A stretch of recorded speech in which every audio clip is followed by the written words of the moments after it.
Hermanos, aquí todos reunidos esta noche, iniciaremos nuestra plática. Espero que pongan el máximo de atención.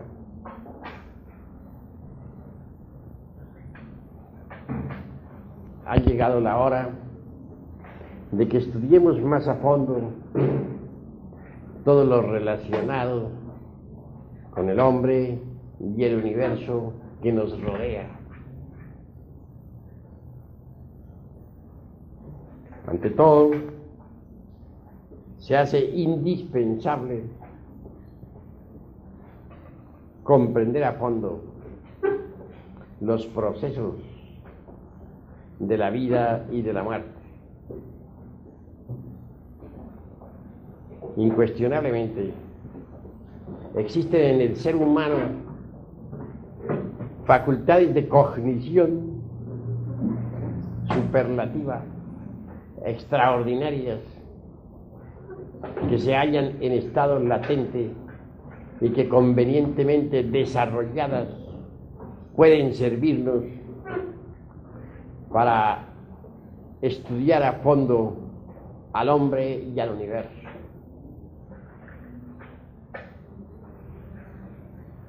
Ciertamente, los mundos internos de cada uno de nosotros es lo que cuenta. El pensamiento, el sentimiento, las emociones, los deseos, los anhelos son invisibles a simple vista. Nadie los ve. Todos esos valores constituyen en sí mismos lo interno. Cada hombre tiene su propia vida interior. Cada hombre tiene sus mundos internos. Si un hombre no conoce su propio mundo interior, su vida íntima, mucho menos podrá conocer los mundos internos, la vida íntima del planeta en que vivimos. Si no conoce la vida íntima del planeta en que vivimos, tampoco conocerá la vida interna de nuestro sistema solar o de la galaxia que gira alrededor del Sol central Sirio. Así pues, si se quiere conocer la vida interna del sistema solar o de la Tierra o de la galaxia, hemos de empezar por conocer nuestros propios mundos internos. Nadie podría conocer a nadie observando únicamente la forma física, el cuerpo físico. Y se nos invita a una fiesta, veremos a muchas gentes que danzan alegres, felices, pero en realidad, de verdad, solo vemos de ellas la mímica, escuchamos su voz sonora, su carcajada, o descubrimos la sonrisa sutil de Sócrates, su continente, etc. Mas nada sabremos en verdad sobre la vida interna de tales gentes. Ver personalidad física o ver personalidades físicas para hablar en forma pluralizada no es descubrir la vida interna de las gentes. Eso de que yo conozco a fulano o a fulana resulta absolutamente falso, porque nadie puede conocer a nadie si antes no se conoce a sí mismo. Decir que conocemos un amigo, que conocemos su vida íntima, que es un amigo íntimo, resulta exagerar la nota, porque no podremos conocer verdad íntimamente a nadie, en tanto a sí mismos no nos hayamos conocido. Mas si uno conoce sus propios mundos internos, puede conocer también la vida interna de las personas que le rodean. Cuando uno descubre su vida interna, cuando conoce sus errores psicológicos, pues se vuelve mejor amigo, mejor hermano, mejor hijo, mejor ciudadano, porque comprende entonces mejor a los demás. Si uno viene a saber por sí mismo que tiene ira, pues comprende la ira de los demás y no exige de los demás que no la tengan, puesto que él sabe que la tiene. Si uno descubre que es celoso, no molestará a los demás con sus celos. No podrá exigir que los demás no sientan celos, porque si él los tiene, se dirá a sí mismo, los demás obviamente tendrán que tenerlos. Así pues es necesario que reflexionemos bastante en todas estas cosas. La vida interna de cada uno de nosotros es lo que cuenta.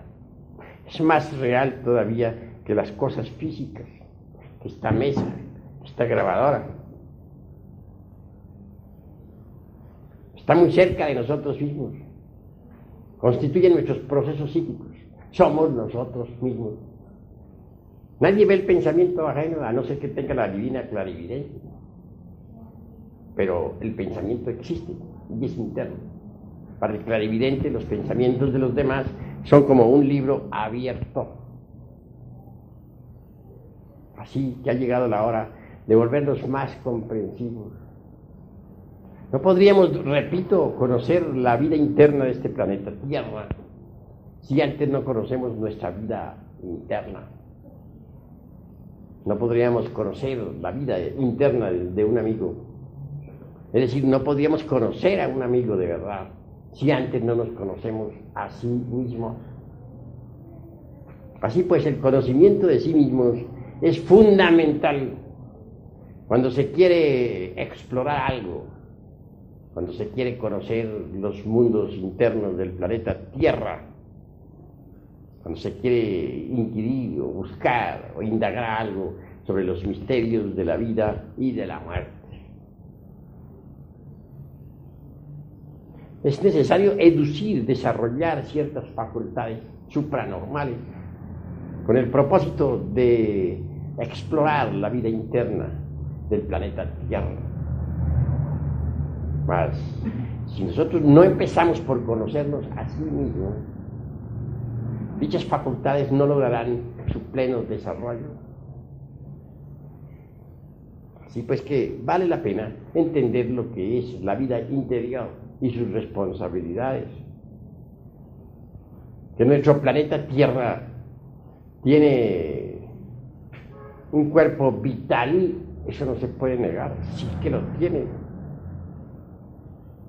Nosotros también tenemos un asiento vital orgánico. Sin ese asiento vital no podría el cuerpo físico existir. A la hora de la muerte el cuerpo físico va al sepulcro, junto con el vital. Ese cuerpo vital se va descomponiendo lentamente frente al sepulcro. Tiene un color fosforescente. Brilla como los fuegos fatuos de la medianoche. Los videntes suelen ver a tal cuerpo vital frente a los sepulcros, descomponiéndose lentamente a medida que el cuerpo físico también se va descomponiendo. El cuerpo vital es el asiento, repito, de la vida orgánica. Ningún cuerpo físico podría funcionar sin ese nexus formativos, sin ese cuerpo vital que es fundamental para la biología, para la química, para la fisiología, etcétera, etcétera, etcétera. Ahondar en esta cuestión es urgente, inaplazable, impostergable. Mas, ¿cómo es el mundo vital? Porque si nosotros poseemos un cuerpo vital, el planeta Tierra tiene también que poseerlo. Obviamente el cuerpo vital del planeta Tierra es el Edén, el paraíso, la tierra prometida, de la cual hablara Moisés, el gran cabalista iniciado, el gran legislador hebraico, quien haya desarrollado las facultades extraordinarias del cuerpo vital, podrá viajar con dicho vehículo en el Edén.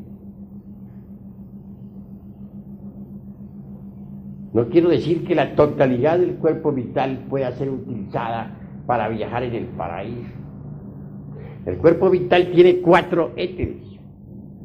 Primero, el éter químico, que sirve de basamento a las fuerzas químicas que trabajan en el organismo, tanto en los procesos de asimilación como de eliminación.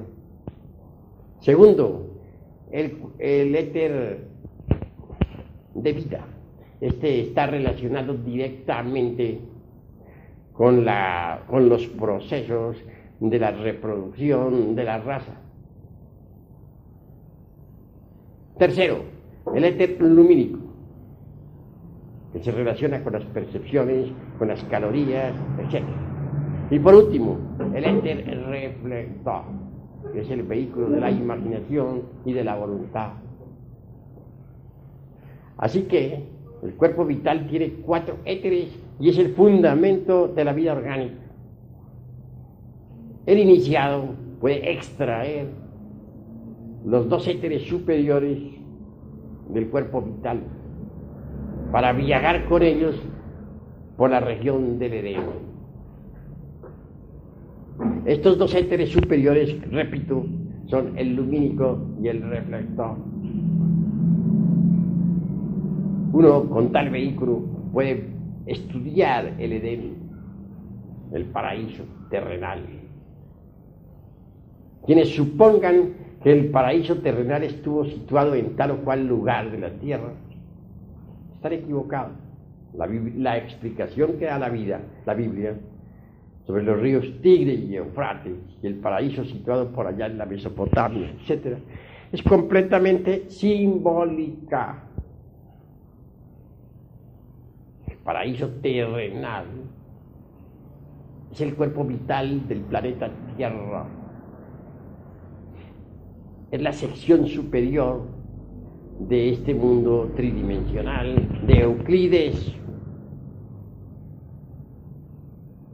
El cuerpo vital de terrestre sirve de asiento a la vida orgánica de todo nuestro mundo Tierra. Ciertamente, el cuerpo vital contiene en sí mismo 2 esferas. La primera diría la luna, la segunda la tierra. Son como 2 yemas de un mismo huevo. Esto parecerá insólito, mas en el fondo no lo es. Recuérdese que la luna que nos ilumina en el espacio infinito un día tuvo vida,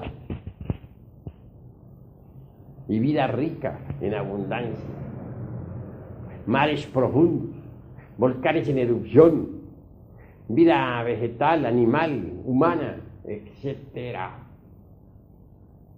Aquellos pseudoesoteristas o iniciados que afirmaran que la luna era un pedazo de tierra lanzado al espacio, quedaron muy mal con las exploraciones hechas por la NASA. Los distintos guijarros lunares examinados con el carbono 14 indicaron que la luna es más antigua que la Tierra. Entonces, obviamente no es un pedazo de costa terrestre lanzada al espacio, como suponen muchos ignorantes equivocados. Que el alma lunar un día haya sido transferida a nuestro mundo Tierra es obvio. Después de que ese mundo luna se convirtiera en un cadáver, su alma lunar, su principio vital, fue transferido a esta región del espacio. Sirvió de nexus formativos para nuestro planeta Tierra. Por eso es que nuestros antepasados de Anáhuac llamaban a la luna nuestra abuela luna. La Blavatsky dice que la luna es la madre de la Tierra. Para los iniciados de Anáhuac, la luna es la abuela. Porque la luna es la madre de la Tierra, y si la Tierra es la madre de nosotros, entonces resulta que la luna es nuestra abuela. Vean ustedes cómo ellos con gran sabiduría definen algo que los modernos intelectuales de tantas campanillas no han podido definir. Yo en realidad, entre paréntesis, he visto que la sabiduría es espantosamente sencilla, tiene una ingenuidad y una inocencia que asombra.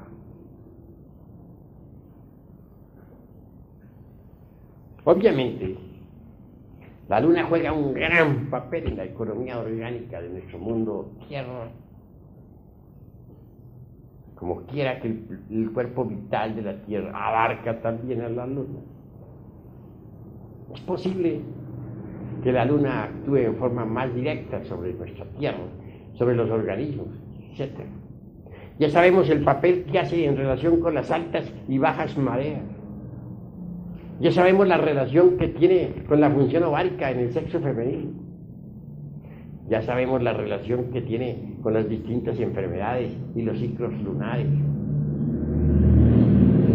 Con la salud mental de las gentes que se hallan en el manicomio, que en los cambios de luna se enferman aún más, etcétera, etcétera, etcétera. La luna influye directamente en la concepción de todas las criaturas vivientes. En creciente la savia sube, en menguante baja.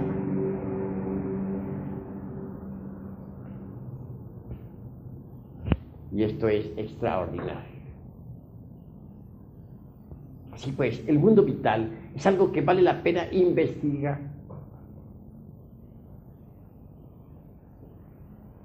En el Edén, es decir, en el mundo vital, existen verdaderas maravillas. Cualquiera que sepa viajar con cuerpo vital por el paraíso podrá ver allí razas humanas existentes. Hay razas paradisíacas que viven en la cuarta vertical y son humanas. Conviven al lado de nosotros, pero son invisibles para nosotros. Conozco una raza de esas y tienen cuerpo físico y se reproducen como nosotros y conviven a nuestro alrededor sin que las gentes las vean debido a las distintas modificaciones de la materia. Todavía hay razas humanas que no han salido del paraíso y son dichosas, felices. Gentes de carne y hueso, invisibles para las gentes que viven en la región tridimensional de Euclides. Gentes helénicas, paradisíacas, que aún no han comido de aquel fruto que se nos dijera, no comeréis, porque si comiereis de ese fruto, moriréis. Gentes que han sabido obedecer ese mandato.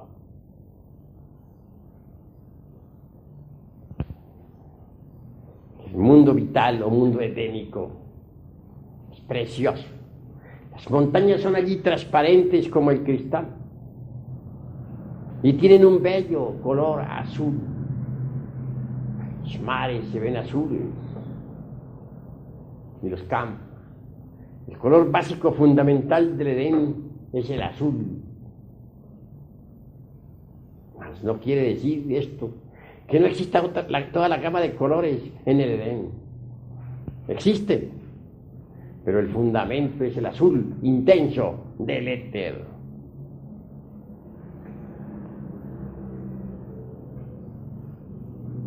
El mundo vital es precioso. Allí hay templos extraordinarios. Allí están los templos de los elementales de la naturaleza.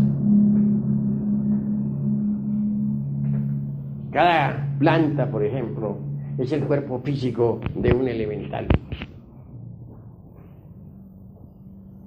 Una es la familia de los naranjales, otra la de los pinos, otra la de hierbabuena de menta, otra la de los rosales, etcétera, etcétera, etcétera.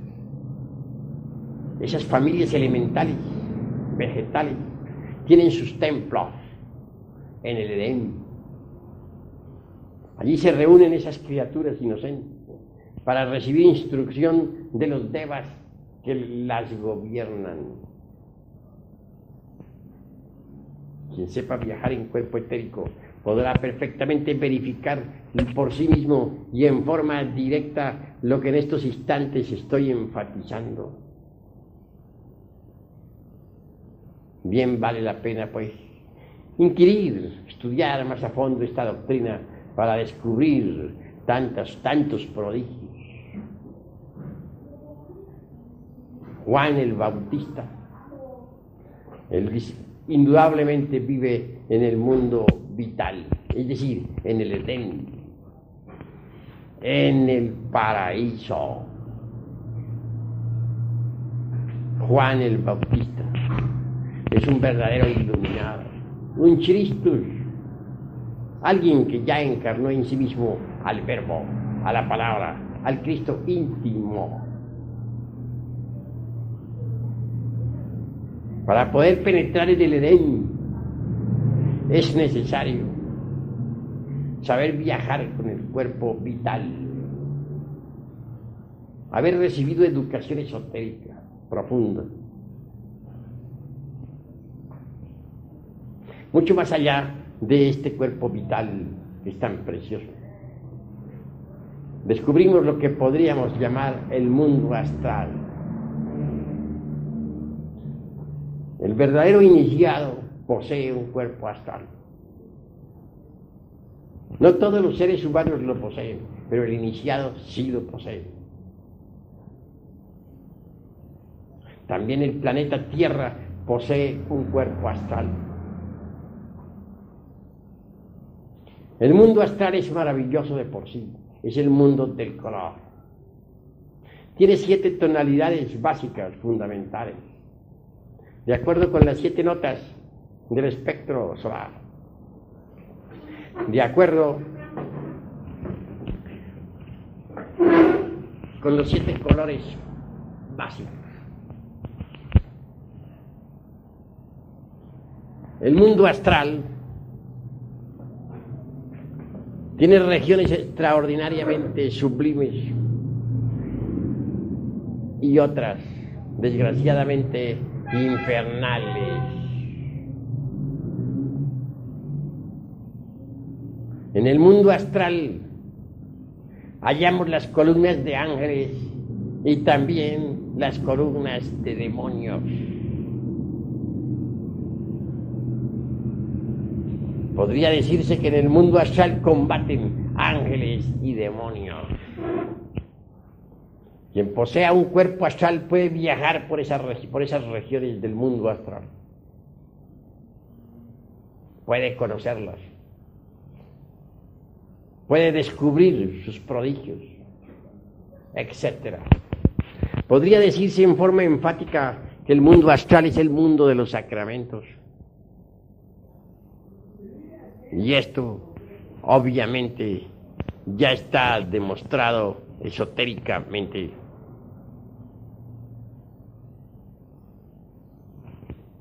Cualquier adepto verdadero posee un cuerpo astral.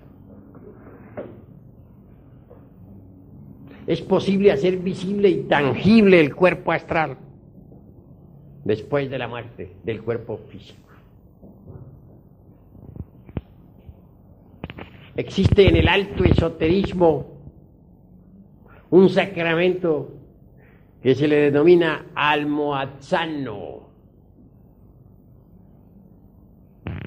Mediante ese sacramento, un maestro, después de la muerte del cuerpo físico, puede vivir durante un año materializado en el mundo tridimensional de Euclides, es decir, aquí en este mundo físico, para instruir a sus devotos. El sacramento almohadzano es tremendo. Cuando un maestro quiere instruir físicamente a sus discípulos, después de haber perdido el cuerpo denso, puede hacerlo, puede materializar el astral, hacerlo tangible ante los discípulos, a condición de haber primero verificado el sacramento almohadzano.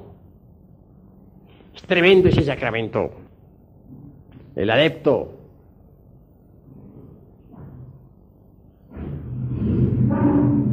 pondrá dentro de su copa o cáliz algo de su sangre, y los discípulos, imitándolo, pondrán también sangre entre ese cáliz. Mezclarán todo el conjunto de sangre. Celebrarán un rito, pero un rito muy especial, en el que cada uno beberá del cáliz. Y se verificará el sacramento almohadzano. Ante todo, esto merece una explicación científica clara y precisa.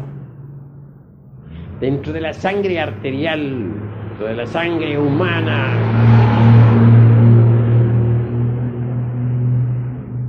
existe el Hamletzoid del ser, sangre astral o corpúsculos de sangre sutil que corresponde al astral. La liturgia, combinada con la operación de sangre, tal como la he citado, permite que el Hamletzoid del ser, es decir, la sangre astral contenida en la sangre física, entre pues en la parte astral de cada uno de los que han celebrado el sacramento. Así en el maestro viene a quedar el Hamletzoid del ser de cada uno de sus estudiantes, y en los estudiantes Hamletzoid del ser contenido de la sangre de su maestro. Sangre astral, mejor dicho, contenida en la sangre física, llegará a la parte astral de discípulos y maestros. Así y solo así será posible que el maestro, después de la muerte del cuerpo físico, pueda materializarse, vivir con su cuerpo astral aquí en la región tridimensional de Euclides. Es la región de la luz, la segunda, la región de las tinieblas, donde solamente se oye el llanto y el crujir de dientes. Así pues, el mundo astral es un mundo foático, angélico o diabólico.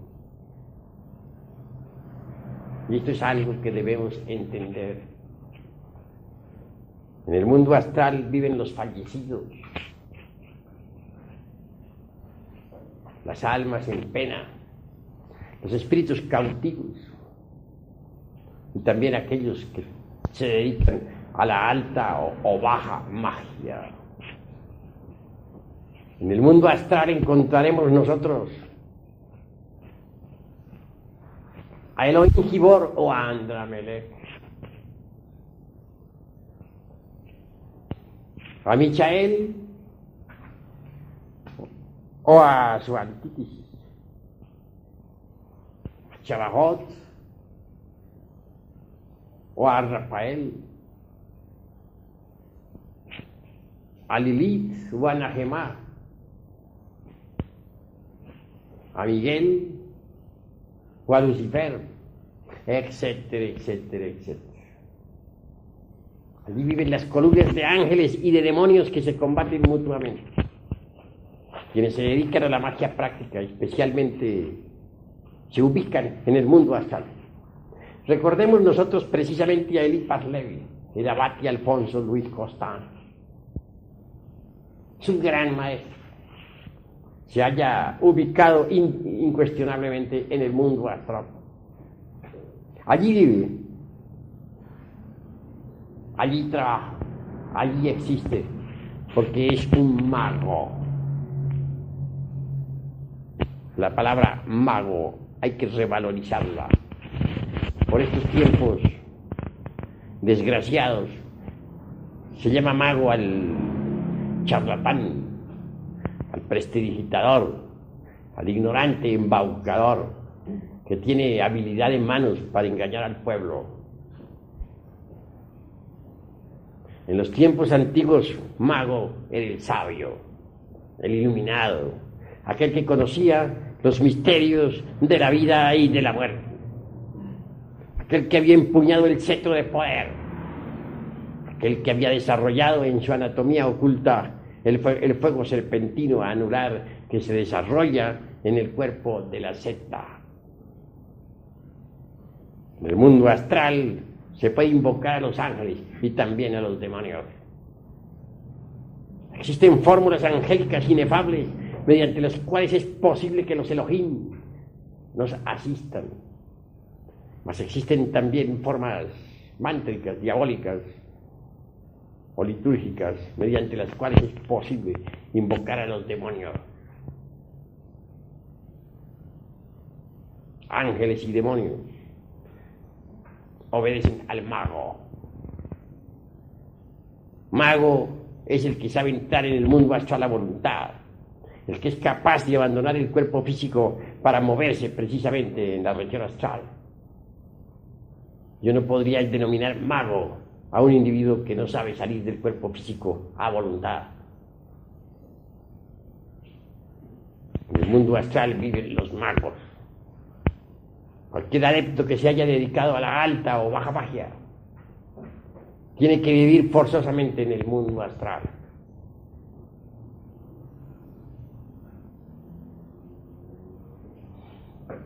El mundo astral, de por sí, es un mundo de colores, centelleante, tremendo. Fuego astral arde abrasadoramente en todo el universo. Allí encontramos a las almas desencarnadas.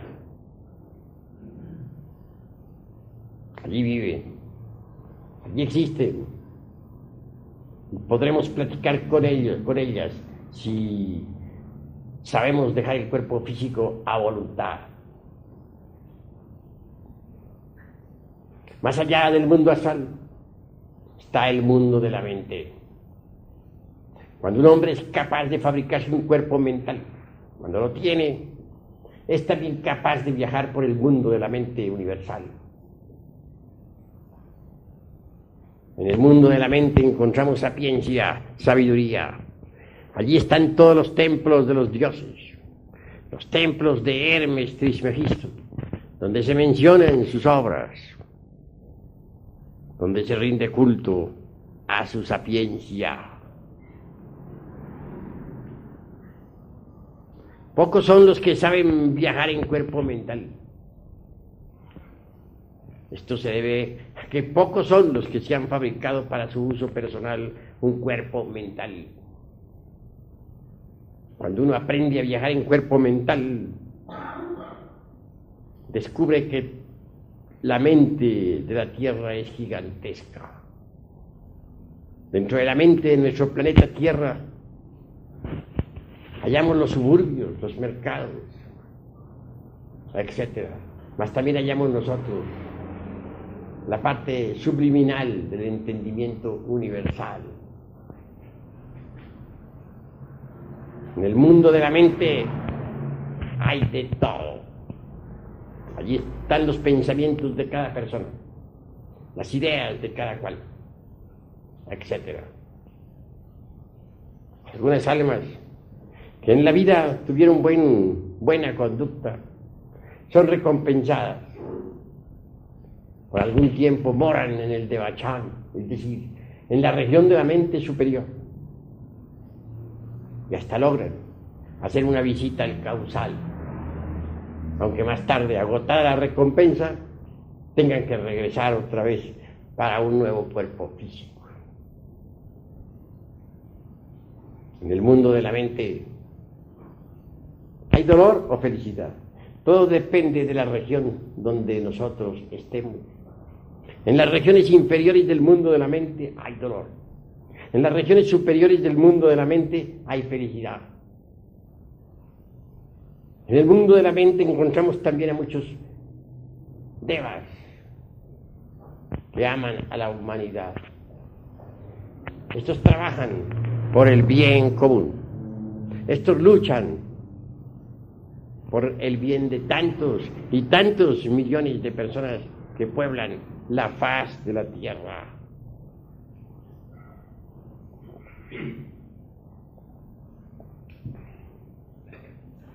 Hermanos, ha llegado la hora de entender claramente que si uno no conoce su propia mente particular, si uno no conoce sus procesos mentales, que si uno no ha aprendido a subyugar su mente y a controlar los sentidos, mucho menos podrá conocer la mente cósmica, la mente universal. Recordemos que la mente que es esclava de los sentidos hacia el alma tan inválida como el bote que el viento extravía sobre las aguas. ¿Cómo podríamos conocer la mente universal si no conocemos nuestra propia mente? Si no hemos estudiado los 49 niveles del entendimiento, si aún no hemos creado un verdadero cuerpo mental, si todavía no hemos desintegrado todos esos elementos indeseables que en el entendimiento cargamos. Así pues, explorar el mundo de la mente es posible cuando uno ha explorado su propia mente. Mucho más allá, pues, de esta región de la mente universal o de la mente terrestre, está el mundo de las causas naturales.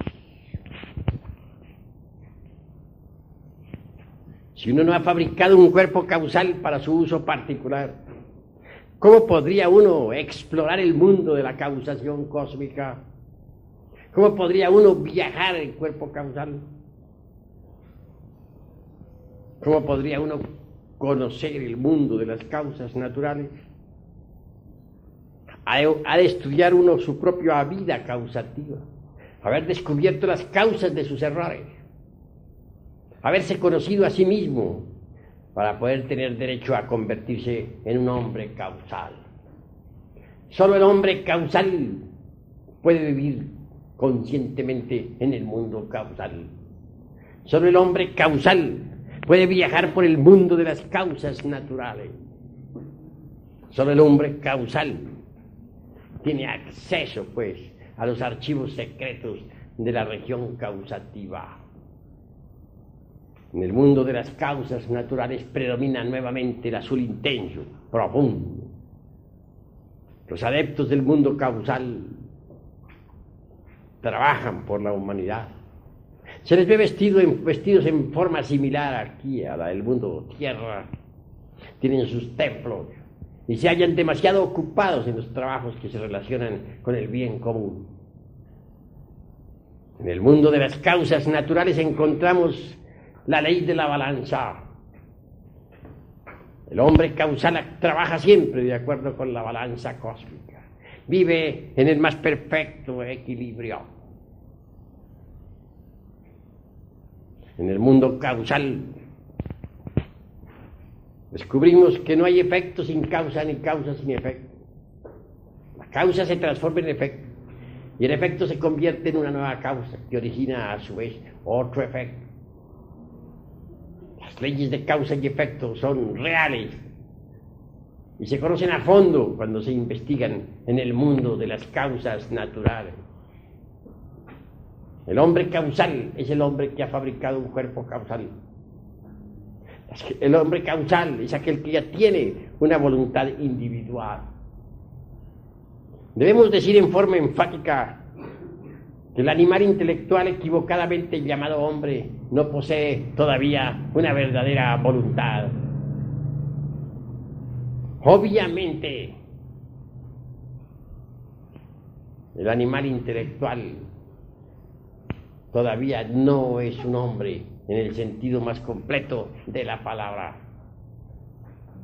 Cuando uno se ha dado el lujo de fabricarse un cuerpo causal o un cuerpo de la voluntad consciente, sabe lo que es verdaderamente la voluntad. Si pensamos nosotros en la multiplicidad del yo psicológico, si pensamos en que cada uno de los defectos que poseemos está perfectamente representado por un agregado psíquico inhumano,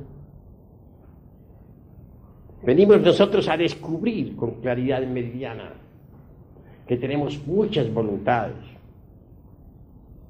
Cada agregado psíquico es como una entidad tenebrosa en nosotros, personificando algún error, y posee su propia voluntad. Así pues, los diversos agregados que en nosotros moran representan distintos impulsos volitivos. Hay pues muchas voluntades en el fondo de nuestra psiquis que chocan entre sí. El animal intelectual no posee una voluntad autóctona, independiente, íntegra, unitotal. No hay unicidad en la voluntad del animal intelectual. Pero cuando uno ha creado el cuerpo de la voluntad consciente, entonces dispone de una voluntad individual con la cual puede trabajar en el universo entero. En el mundo de las causas naturales encontramos nosotros a los hombres causales, aquellos que ya crearon el cuerpo de la voluntad consciente. ¿Cómo podríamos conocer el mundo causal si antes no hemos conocido las causas de nuestros propios errores? ¿Cómo podríamos conocer el mundo causal cuando todavía no conocemos nuestras propias causas equivocadas? En realidad, de verdad, repito, quien quiera conocer los mundos internos del planeta Tierra deberá ante todo empezar por conocer sus propios mundos interiores. Esto requiere autoexploración y trabajo consciente sobre sí mismo. Más allá del mundo de la voluntad consciente encontramos nosotros el mundo búdico o intuicional. Obviamente, no podríamos nosotros entrar en el mundo búdico o intuicional si antes no hemos conocido nuestra propia realidad intuitiva, si antes no hemos desarrollado en nosotros la intuición. Existe una clara diferenciación entre lo que es el proceso razonativo comparativo y lo que es la intuición. La razón se apoya en el proceso de comparación. Esto es blanco porque aquello es negro o viceversa. Intuición es algo diferente. Es percepción directa de la verdad sin el proceso deprimente de la opción. En el mundo búdico o intuicional existe la intuición. Mucho más allá de la región de la intuición está la región de Atma, el inefable. Pero en la región de la intuición descubrimos la sabiduría del universo, de todo lo que es, de todo lo que ha sido, de todo lo que será. En el mundo del búdico o intuicional hay sapiencia inefable, hay fraternidad, hay unicidad, unitotalidad, amor. quienes viven en el mundo de la intuición, gozan de la auténtica felicidad. Así pues que vale la pena investigar en todo esto. Mucho más allá del mundo búdico o intuicional está la región de Atma, el inefable, la región del íntimo, del ser. El ser es el ser, y la razón de ser del ser es el mismo ser. El íntimo en sí mismo tiene dos almas: el alma espiritual, que es femenina, y el alma humana, que es masculina. Si leemos la Divina Comedia, veremos que el Dante también cita a las dos almas. La una, la que trabaja, la humana, y la otra, la que contempla, la que se mira en el espejo de la naturaleza.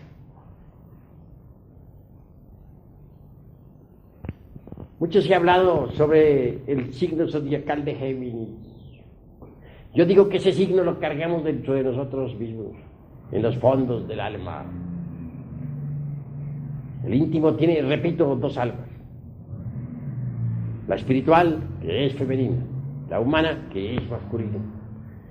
La espiritual es la valquiria, es Ginebra, la reina de los ginas, aquella que a Lanzarote escanciara el vino en las copas delicias de Sucra y de Manti. La humana sufre, llora, es masculina.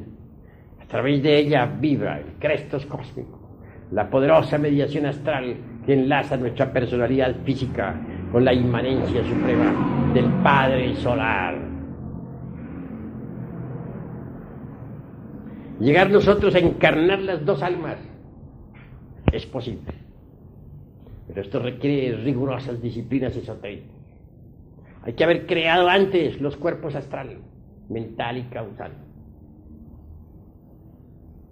Hay que haber trabajado profundamente en sí mismo y dentro de sí mismo, aquí y ahora, sobre el iniciado digno, que ha eliminado el ego, que ha trabajado de verdad profundamente sobre sí mismo, se hace digno de encarnar en sí mismo a las dos almas.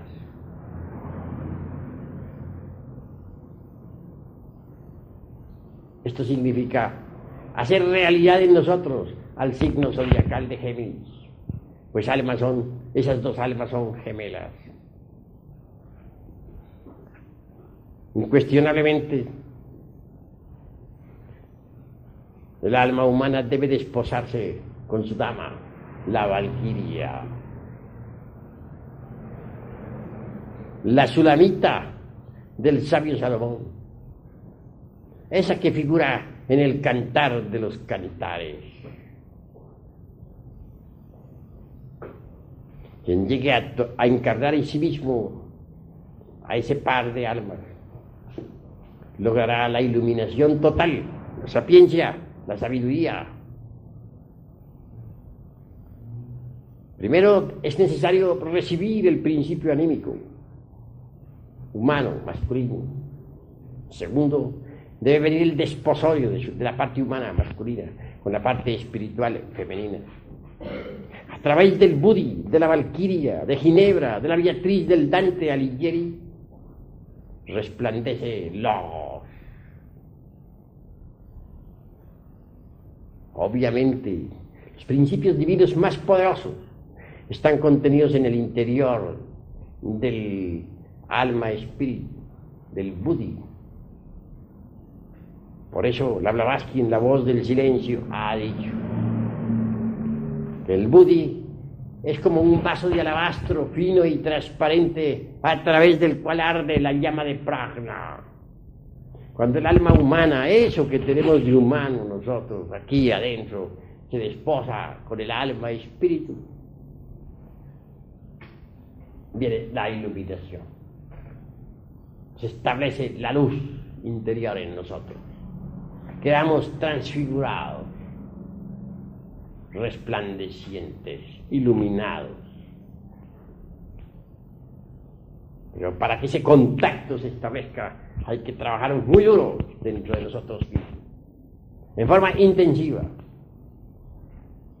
creando los cuerpos existenciales superiores del ser, eliminando el ego animal, sacrificándonos por la humanidad doliente.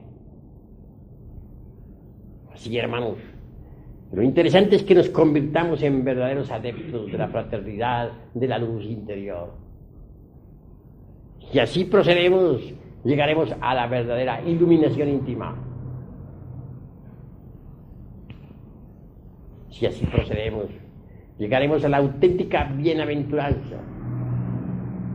Podremos sumergirnos en la región de la felicidad legítima, etc. Hay necesidad de salir de estas regiones de tinieblas en que nos encontramos. Es urgente, en verdad, llegar al mundo de los esplendores. Hay que investigar un poco, reflexionar, repito, estudiar estas cosas. Si nosotros no analizamos, si no estudiamos estas materias de enjundioso contenido, jamás llegaremos a la liberación final. Cada uno de nosotros tiene que trabajar sobre sí mismo si algún día aspira a la auténtica iluminación. Pues para trabajar sobre sí mismo se necesita inevitablemente tener el conocimiento, las claves, las prácticas. Nosotros aquí les iremos dando a nuestros estudiantes los sistemas, los métodos para trabajar sobre sí mismos, a fin de que logren un cambio absoluto. Se necesita, ante todo, que haya continuidad de propósitos, porque muchos comienzan estos estudios y pocos llegan. Sucede que las gentes no tienen continuidad de propósitos. Hoy comienzan con mucho entusiasmo y más tarde en el tiempo se apartan del cuerpo de doctrina. En el mundo hay de todo. Existen los mariposeadores, esos que andan de escuelita en escuelita y que creen saber mucho cuando en realidad de verdad nada saben. Nosotros tenemos que definirnos con entera claridad. Esta institución no busca otra cosa sino la autorrealización íntima del ser humano. En modo alguno nos interesa la cuestión esa de los mariposeadores, andar de escuela en escuela para no llegar a ninguna conclusión. Nosotros lo único que nos interesa es trabajar sobre sí mismos para conseguir la transformación radical. Necesitamos hacernos adeptos de la fraternidad de la luz interior, y esto es posible trabajando sobre sí mismos aquí y ahora. Los tiempos son llegados en que el Hijo del Hombre tenga que enseñarle a la humanidad el camino. Desgraciadamente la gente oyendo no oye y viendo con sus ojos no ve. Se les indica la senda y no la entienden. Y si ligeramente llegasen a entenderla, no tienen continuidad de propósitos para llegar a la meta. Bien pronto se desvían. El movimiento gnóstico es como un tren en marcha. Unos pasajeros suben en una estación y se bajan en otra. Raros son los pasajeros que llegan a la estación final. Los afiliados a nuestra institución están invitados. Pueden llegar a la meta si se lo proponen. Es lástima que las gentes tengan mente veleta y que hoy piensen una cosa y mañana otra. Si las gentes de verdad fueran serias, solo se preocuparían por trabajar intensamente dentro de sí mismos. En esta institución le enseñamos a las gentes cómo eliminar los agregados psíquicos indeseables que en nuestro interior cargamos. En esta escuela les enseñamos a los seres humanos cuál es el camino del auténtico sacrificio y cómo fabricar los cuerpos astral, mental y causal para convertirse en hombres verdaderos, en hombres legítimos, en hombres auténticos, en el sentido más completo de la palabra. Obviamente, conforme va naciendo el hombre dentro del animal intelectual, se provocan cambios extraordinarios, despiertan ciertos poderes, ciertas facultades magníficas. El hombre íntegro, el hombre unitotal, llega hasta el punto de tener perfecto dominio sobre los tattvas. ¿Y qué son los tattvas? Vibraciones del éter universal. Los elementos de la naturaleza, Vayu Tattva, el principio vital, etérico, del fuego es el Agni Tattva, o el Tejas o Taijas Tattva. El principio vital de la tierra es precisamente el Prithvi Tattva. El hombre auténtico, legítimo, aquel que ha fabricado los cuerpos astral, mental y causal, aquel que es capaz de entrar en el mundo etérico, aquel que es capaz de moverse por el mundo astral, aquel que puede penetrar inteligentemente en el mundo de la mente cósmica o viajar por el mundo de las causas naturales. También adquiere poder sobre los elementos de la naturaleza, sobre la perfumada tierra y sobre el fuego flamígero, sobre las aguas tempestuosas y sobre el huracanado viento. Por este motivo, el adepto llega de verdad a convertirse en un rey de la naturaleza y del cosmos. Tattvas en sí mismos pertenecen al mundo etérico, a ese mundo vital, a ese cuerpo vital del planeta Tierra. Los tattvas son vibraciones del éter. Los tattvas penetran directamente en las glándulas endócrinas del organismo humano, pero no vuelven a salir de allí. Los tattvas, al entrar dentro de las chakras, pasan a las glándulas endócrinas y se transforman en hormonas que circulan por la sangre, y eso es todo. De allí no vuelven a salir. Despertar los poderes tálmicos es asombroso, mas esto solamente es posible para el hombre auténtico, para aquel que es capaz de vivir en el mundo astral conscientemente, o para aquel que sabe viajar por el mundo de la mente, o para aquel hombre causal que ha establecido su centro de gravedad precisamente en el mundo de las causas naturales. Rey de la creación, porque maneja los tattvas, porque puede manipularlos a voluntad. Un hombre que maneje el fuego, el aire, las aguas, la tierra, que sea capaz de desatar las tempestades, etc. Es idóneo en el uso de los tattvas. Es un hombre de verdad, es un maestro autorrealizado, alguien que conoce los mundos superiores. Llegado es el momento en que cada uno de ustedes luche por la autorrealización.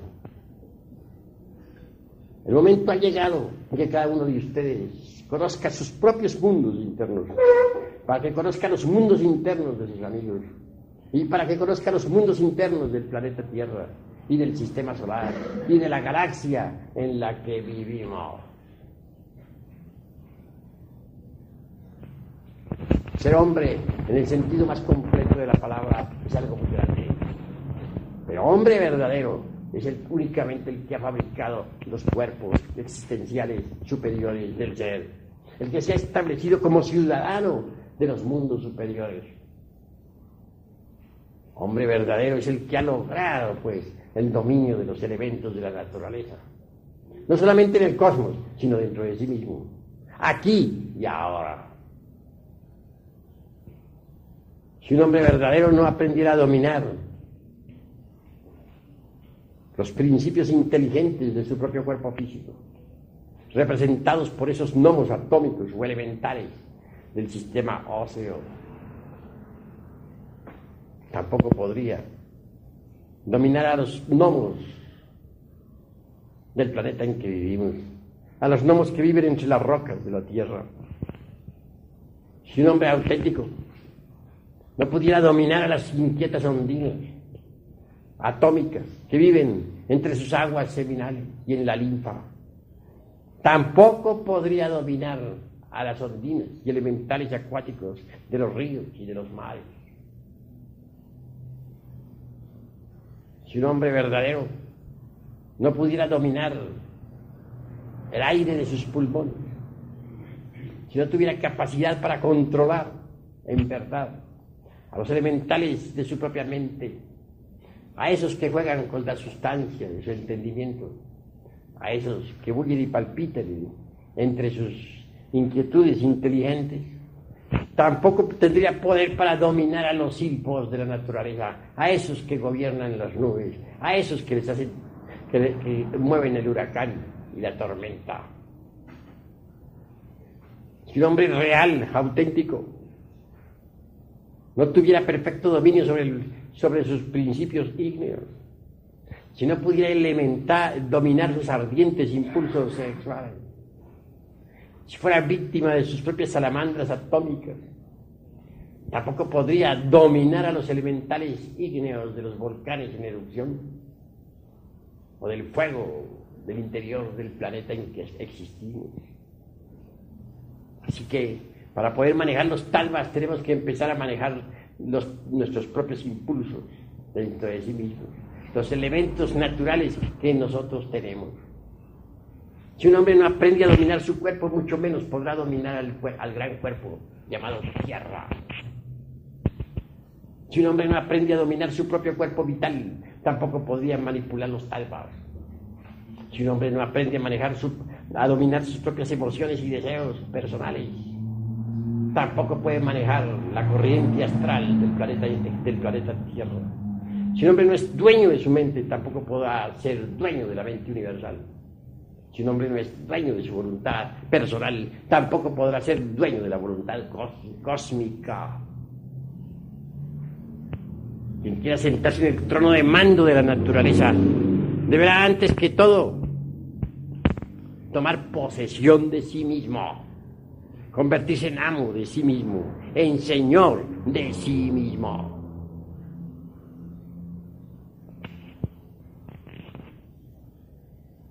Ser rey de la naturaleza es algo grandioso. No es posible ser rey de la creación si uno no se ha hecho antes rey de sí mismo. Para llegar a ser rey de sí mismo es indispensable aprender a negarse a sí mismo. Raros son los que se saben negar a sí mismos. Solo aquel que aprende a negarse a sí mismo puede sentarse en el trono de mando para gobernar a la naturaleza entera. Solo el hombre que aprende a negarse a sí mismo adquiere poder sobre el fuego de los volcanes en erupción y puede hacer temblar la tierra. Solo el hombre que aprende a negarse a sí mismo puede apaciguar las tempestades. Solo el hombre que aprende a negarse a sí mismo puede desatar los huracanes. En tanto uno no haya aprendido a negarse a sí mismo, es un débil, un incapaz, una criatura víctima de la circunstancia. Negarse a sí mismo aparentemente es muy fácil. En teoría, en frío, cualquiera se siente capaz de negarse a sí mismo. En caliente es diferente. Quisiera poner algún ejemplo de negación de sí mismo. Apelaré a la cuestión de las bodas matrimoniales con tal de insinuar ideas. Tengamos el caso de alguien que se casará siendo alquimista. Bien sabemos que el alquimista maneja el vitriolo, vidrio líquido, flexible, maleable. O hablando en otros términos, el esperma sagrado. O el azogue, como también se le dice, el azogue en bruto. Obviamente un alquimista no puede jamás derramar el vaso de Hermes. Yo no concebiría un alquimista dedicado a la gran obra derramando el vaso de Hermes Trismegisto, el 3 veces grande dios Ibis de Taos. o en otros términos más concretos, llegando hasta la eyaculación del ens seminis durante la cópula química o metafísica. Si un alquimista procediera en esa forma, fracasaría. De hecho, en la ciencia de la transmutación metálica, se ha casado. Y debido a la sobreexcitación sexual, sabe que si realiza la conexión del Lingam Yoni y Pudenda en su primera noche de bodas, perdería el mercurio de la filosofía secreta. Sin embargo, el peligro es grave. La Tanor, es decir, su esposa, podría exigirle el cumplimiento de la cópula química, pero él sabe que fracasaría. Negarse sería lo indicado, y debe negarse, aunque la sacerdotisa proteste. En frío, todos dicen que sí. En caliente, no hay nadie que sea capaz de hacerlo. Ahora, supongamos que no se trata de un elemento masculino. Supongamos que una mujer se dedica a la alquimia y al dominio de las ciencias esotéricas. Se casa. Obviamente ha de realizar la cópula metafísica en su primera noche de boda. Mas teme que al realizarla pudiese llegar a eso que en fisiología orgánica se conoce como orgasmo, o pérdida de la energía creadora del tercer logos. Debe negarse esa noche. No se halla en condiciones. ¿Podría hacerlo? Cualquier dama en frío diría, sí, lo hago. Pero en caliente las cosas cambian. Y no estoy dándoles a ustedes sino una pauta, una idea de lo que es negarse. Se trataría algo terrible. En tanto un hombre o una mujer no se nieguen a sí mismos, no sean capaces de sacrificar la parte animal por amor al Cristo íntimo, al Logos. Tampoco sean capaces de sentarse en el trono de mando de la naturaleza para gobernar al universo entero. El que quiera poder puede adquirirlo si se niega a sí mismo. Un ejemplo concreto tendremos nosotros en el poder para hacerse invisible. Es posible lograr ese poder. Es maravilloso. Pero necesita uno negarse a sí mismo. Sí, en instantes en que un ser querido exhala su postrer aliento, renunciamos al dolor que nos ocasiona tan nefasta pérdida. Hay negación de sí mismo. Lo más natural es que viendo nosotros a nuestra madre que ha muerto, o a un hijo, o a un hermano, o a nuestro padre terrenal, caigamos en la desesperación. Así en ese preciso instante nos negamos a sí mismos. Y aquel dolor es sacrificado en aras del poder esotérico para la invisibilidad. Si en ese momento ese supremo dolor lo transformamos mediante la meditación consciente en el poder para hacernos invisibles, la realidad será que adquiriremos por tal motivo tan precioso poder. ¿Quién es capaz de hacerlo? ¿Cuál sería capaz de sonreír de verdad, renunciando al dolor ante el lecho de su madre muerta? ¿Cuál sería capaz de sacrificar ese dolor, de renunciar a él ante el lecho de su padre o de su esposa fallecida? Imposible. Es muy difícil hallar a alguien con esa capacidad. Entonces, ¿cómo aprender a hacerse invisible si no somos capaces de conseguir el poder? Para conseguirlo hay que negarnos a sí mismos. Y si no nos negamos, ¿conseguiremos acaso tal poder? Los poderes ante nosotros están. pero implican sacrificio y negación de sí mismo. Por ejemplo, el combustible que hace mover una máquina que arrastra un ferrocarril en marcha debe ser sacrificado en aras de la energía motriz o del tren. Vemos así que ese combustible, mediante el sacrificio, se convierte en una fuerza distinta, se convierte en movimiento, en un poder que arrastra a un vehículo a lo largo de los rieles. Eso es obvio. Así también, una fuerza inferior cualquiera puede ser transformada mediante el sacrificio en otra fuerza completamente diferente y con características distintas. La técnica está en aprender a negarse a sí mismo para transformar mediante el sacrificio una fuerza inferior en otra de tipo superior y diferente. Solo así, procediendo así, transformándonos de esa manera, de ese modo, es como es posible en verdad llegar a ser reyes de los Tattvas, hombres en el sentido más completo de la palabra, hombres solares, hombres dioses. Ahora es llegada en que nosotros meditemos un poco en los antiguos tiempos de la Arcadia, cuando los ríos de agua pura de vida manaban leche y miel. El hombre tenía poder sobre los elementos de la naturaleza. Entonces parlaba en el orto purísimo de la divina lengua, que como un río de oro corre bajo la selva espesa del sol.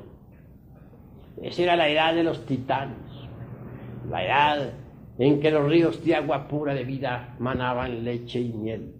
Entonces no existía ni lo mío, ni lo tuyo, y todo era de todos, y cada cual podía coger del árbol del vecino sin temor alguno. La humanidad no se había degenerado, poseía el poder sobre los Tattvas. Ahora necesitamos la reconquista de ese poder, pero para conseguir tales facultades se hace necesario el sacrificio, la renuncia de sí mismos, la transformación radical. Aquí en esta institución vamos a enseñarles a ustedes el camino que los conducirá al superhombre. Ha llegado la hora del superhombre. Ha llegado la hora en que nosotros debamos empezar por crear al hombre. Incuestionablemente lo primero será la creación del hombre. Y luego entraremos en el reino del superhombre. El hombre en sí mismo es grandioso. Es el rey de la naturaleza y del cosmos. El superhombre está más allá todavía. El superhombre es el hombre que ha logrado integrarse con la divinidad. En la doctrina secreta de Anáhuac se dice que los dioses crearon a los hombres de madera y que después de haberlos creado, los fusionaron con la divinidad. Luego añade: no todos los hombres logran fusionarse con la divinidad. Crear el hombre es lo primero. Fusionarlo con la divinidad es lo segundo. Cuando el hombre se fusiona con la divinidad, se convierte en el superhombre de Nietzsche. El superhombre es una terrible realidad. Necesitamos salir de este estado lamentable en que nos encontramos. Hasta ahora somos míseras piltrafas en el lodo del mundo. Necesitamos regenerarnos y luego integrarnos con lo divinal. Vivir así por vivir. Vivir para comer y existir como parásitos agarrados a la epidermis de este animal grandote que se llama tierra. Es un absurdo en un 100%. Ha llegado la hora de entender que debemos cambiar íntimamente. Así pues, hermanos, debemos estudiar cada vez más a fondo todo este cuerpo de doctrina. Desintegrar el ego, crear los cuerpos existenciales superiores del ser, sacrificarnos por la humanidad. Ese es el camino obvio a seguir. Ahora daré alguna oportunidad aquí a ustedes para que pregunten lo que tengan que preguntar en relación al tema expuesto esta noche.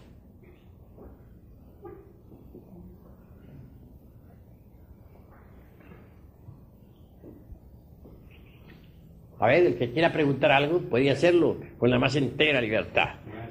Sí, hermano. Por principio de cuentas, ¿es necesario ser honrado consigo mismo? Claro está que sí. Si uno no es honrado consigo mismo, se engaña a sí mismo. Y si a sí mismo se engaña, pues se perjudica es uno mismo. ¿Existe la moral, maestro? Sí, cada pueblo tiene su moral. La moral es esclava de las costumbres, de los tiempos y de los lugares. Lo que en un tiempo fue moral, hoy es inmoral, o viceversa. Lo que en un país es moral, en otro es inmoral. La moral también es hija de los prejuicios. Nosotros necesitamos pasar más allá de todo código de moral. Necesitamos entrar en el reino de la comprensión creadora, en el reino del superhombre. ¿Alguna otra pregunta? Indubitablemente, todos los códigos de ética que se han escrito en el mundo, todos los códigos de moral, resultan francamente reaccionarios, conservadores, regresivos y retardatarios. Uno lo que tiene que hacer es un balance de sí mismo. Uno tiene necesidad de hacer un inventario de sus propios valores para saber qué le sobra y qué le falta. Y entonces caminar por donde debe caminar, de acuerdo con sus necesidades psicológicas. Así se detiene uno en los postulados rancios y torpes de todos los códigos morales escritos por distintos autores. Fracasará en este inventario y no logrará en modo alguno la autorrealización íntima del ser. Es necesario descubrir que tenemos dentro de sí mismos elementos indeseados. ¿Es acaso hermosa la ira, la codicia, la lujuria, la envidia, el orgullo, la pereza, la gula? Tenemos defectos espantosos. Hay que desintegrarlos. Hay que reducirlos a polvareda cósmica. Solo así es posible que la conciencia despierte. Una conciencia iluminada, una conciencia despierta, puede ver el camino y hollarlo firmemente. Pero si nosotros no desintegramos los elementos indeseables que en nuestro interior cargamos, obviamente el despertar será imposible. ¿Cómo podría entonces un hombre dormido investigar la vida en los mundos superiores, en el astral, en el mental, en el causal? Para poder ser investigador competente de la vida en los mundos superiores, ante todo, debe uno haber despertado. No es posible lograr el despertar de la conciencia en tanto continúe dentro de nosotros existiendo toda esa cantidad de valores negativos y fatales que en nuestro interior cargamos. Es decir, todos nuestros defectos de tipo psicológico. ¿Hay alguna otra pregunta? Sí. Mucho tiempo me pregunté yo mismo si había en este planeta Tierra una persona que careciese de todo eso. Sería bueno acabar de especificar tu pregunta. Bueno, referente a todo lo que usted acaba de explicar, maestro, todas las marcas por las que estamos corriendo nosotros, se da uno cuenta que a instante el hombre está expuesto al error, que es mucho más difícil el camino. Pero si encuentra uno a ese hombre, pues, no puedo felicitarlo, maestro, si usted es uno de ellos, mas sí puedo pedir desde el más profundo, de lo más profundo de mi ser, un rayo de luz para usted. Ante todo, agradezco vuestras buenas intenciones, tus hermosas palabras, la sinceridad de tu corazón. Obviamente que en tanto nosotros no hayamos eliminado de sí mismos todos los elementos indeseables que cargamos, tal rayo de luz sería imposible. Mas si nosotros morimos en sí mismos, si conseguimos disolver el ego animal, ese rayo no solamente brillará en nosotros, sino que se proyectará también sobre las multitudes. Por lo tanto, necesario es que hagamos un inventario, como ya dije, de sí mismos, para saber qué nos sobra y qué nos falta. Porque muchas virtudes que creemos tener, no las tenemos. Y muchas cualidades nos faltan y debemos adquirirlas. Así, hermanos, la hora es llegada en que seamos sinceros consigo mismos, en que nos autodescubramos, en que nos resolvamos de verdad a eliminar nuestros defectos de tipo psicológico. ¿Alguna otra pregunta de los hermanos? ¿Puede tomar la palabra? Para la eliminación de los defectos, el camino es únicamente personal, uno nada más puede resolver aquello, o se puede obtener de otra manera, como estaba pensando ahorita cuando Cristo perdonó los pecados de un hombre, le disolvió todos esos egos que tenían que agradar. Pues ciertamente, cada uno de nosotros tiene que hacer el trabajo dentro de sí mismo. El maestro solamente puede mostrar el camino, y eso es todo. Obviamente es en el terreno de la vida práctica, en relación con nuestros amigos, con nuestros familiares, en la calle, en el templo, o en la escuela, o en el trabajo, donde debemos autodescubrirnos. En la interrelación existe autodescubrimiento, cuando estamos alertas y vigilantes como el vigía en época de guerra. Sucede que en la interrelación los defectos escondidos afloran espontáneamente. Y si nosotros estamos alertas como el vigía en época de guerra, entonces los vemos. Defecto descubierto debe ser comprendido íntegramente a través del análisis, a través de la comprensión creadora, a través de la meditación, de la autorreflexión evidente del ser.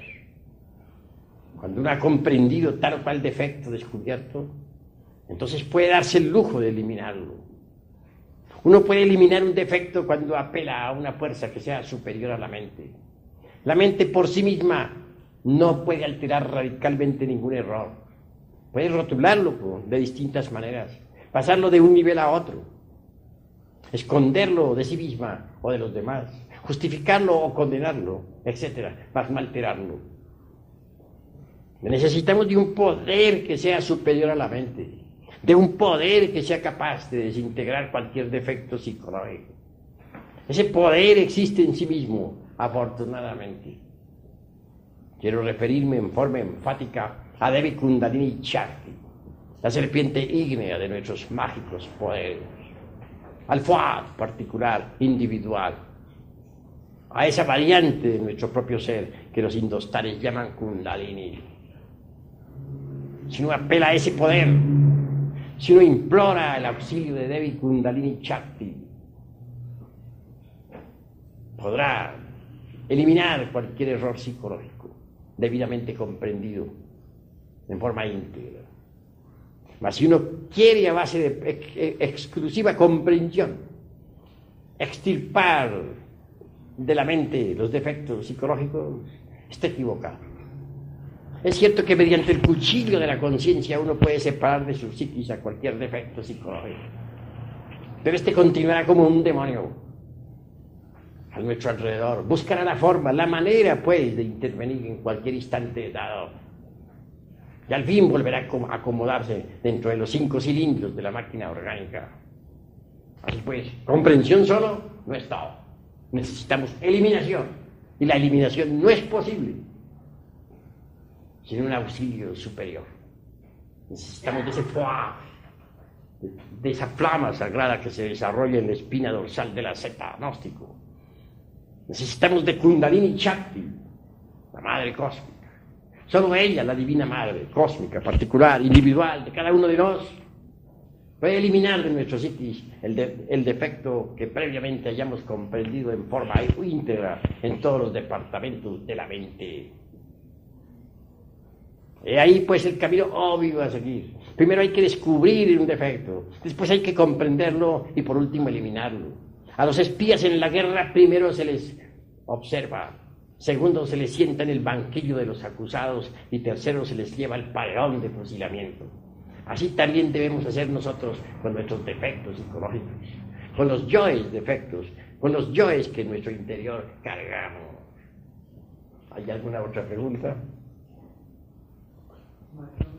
Cuando se refiere a la madre cósmica, es lo que hizo referencia anteriormente a las dos almas que tenemos, la humana y la espiritual, la femenina y la masculina. ¿Se refiere la madre cósmica al alma espiritual? No me estoy refiriendo a eso. Me estoy refiriendo a la cobra sagrada de los misterios de Leú. Denominan Kundalini Shakti, variantes, repito, de nuestro propio ser. Solo mediante el conocimiento de la anatomía oculta podemos saber lo que Kundalini representa en nuestra médula espinal dorsal. Claro, Kundalini, repito, es una parte de nuestro propio ser, pero derivado. Así representada la Divina Madre Kundalini, la cobra sagrada de los antiguos misterios, la víbora divina, por Isis, Adonía, Insoberta, Rea, Cibeles, Tonantzin, etcétera, etcétera, etcétera. Cada uno de nosotros tiene en su ser íntimo, secreto, a su propia madre particular, individual. Solo ella, nuestra Madre Divina, particular, individual, llamémosla Tonantzin o simplemente Isis o Adonía, no importa. Ella es, lo que siempre ha sido y lo que siempre será. Esa víbora bendita, esa cobra de los antiguos misterios, es la única que tiene poder para desintegrar cualquier defecto psicológico previamente comprendido en todos los departamentos de la mente.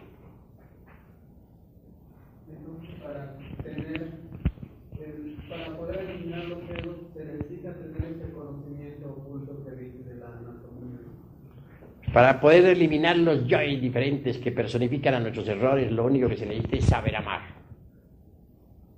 Si un hombre no ama a su propia madre divina, no podrá desintegrar los yoes. El hijo ingrato no progresa en estos estudios.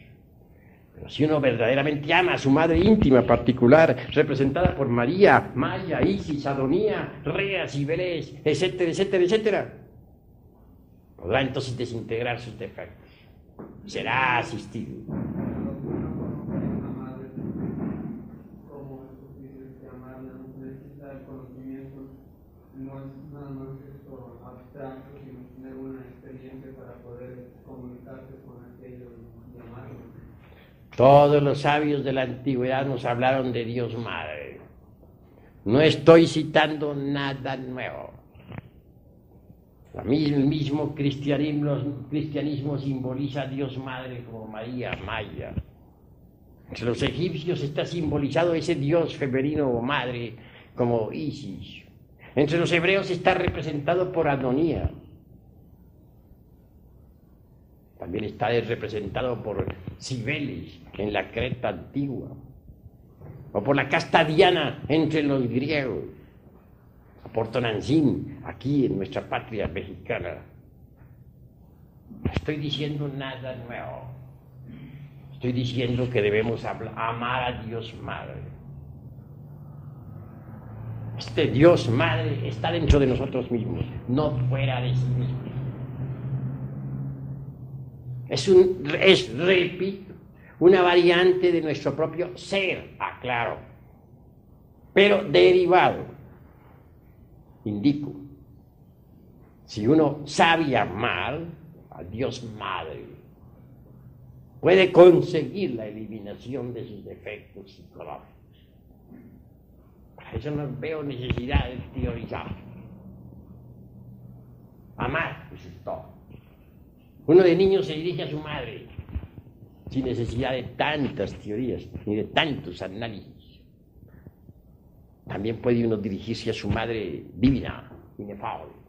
No importa el nombre que se le dé, María o Isis o como se quiera, pero puede dirigirse a ella con verdadero amor, suplicándole desintegre el defecto comprendido en todos los niveles de la mente. Esto es cuestión del corazón, esto es cuestión de saber amar. ¿Alguna otra pregunta, hermano? Cuando se refiere a los niveles de la mente, pues sería largo y grave. Existen 49 niveles subconscientes que están representados por las 49 notas de un antiguo instrumento que inventaran dos hermanos iniciados en la antigua China. Los 49 niveles de la mente. Los tiempos antiguos, cuando uno quería llegar al samadhi, al éxtasis, debería, primero que todo, llevar a la mente a la más completa quietud y silencio. No solamente en el nivel meramente intelectivo, sino en el segundo, relacionado con el subconsciente, o en el tercero, o en el cuarto, aún más profundo, o en el 48 o en el 49. Cuando uno conseguía quietar la mente, llevarla al silencio más profundo en todos sus niveles, entonces la esencia se escapaba para experimentar el satori. Los 49 niveles de la mente no podrían ser explicados desde un punto de vista exclusivamente dialéctico. Para entender los 49 niveles de la mente necesitamos de la música, de la ley del eterno Etta Paraparchidok. Necesitaríamos también del Ay Atapan, aquel instrumento que dos hermanos gemelos iniciados en la antigua China inventaron y que daba exactamente las 49 notas correspondientes a los 49 niveles del entendimiento. Pero esto se complicaría demasiado para el estudiante. En el avance sobre sí mismo va uno descubriendo nivel por nivel, sin que nadie se lo indique, por sí mismo lo irá descubriendo a medida que vaya ahondando más y más y más en su interior. Que al fin un día descubrirá sus 49 niveles, no porque alguien se lo dijera, sino en sí mismo y en forma directa. Eso es todo. ¿Hay alguna otra pregunta? A ver, ¿quién quiere preguntar? Que ninguno quede con dudas. Es necesario que este tema sea debidamente comprendido. Bueno, como los veo a todos tan callados, no me queda más remedio que decirles, hermanos, esta convocación ha terminado.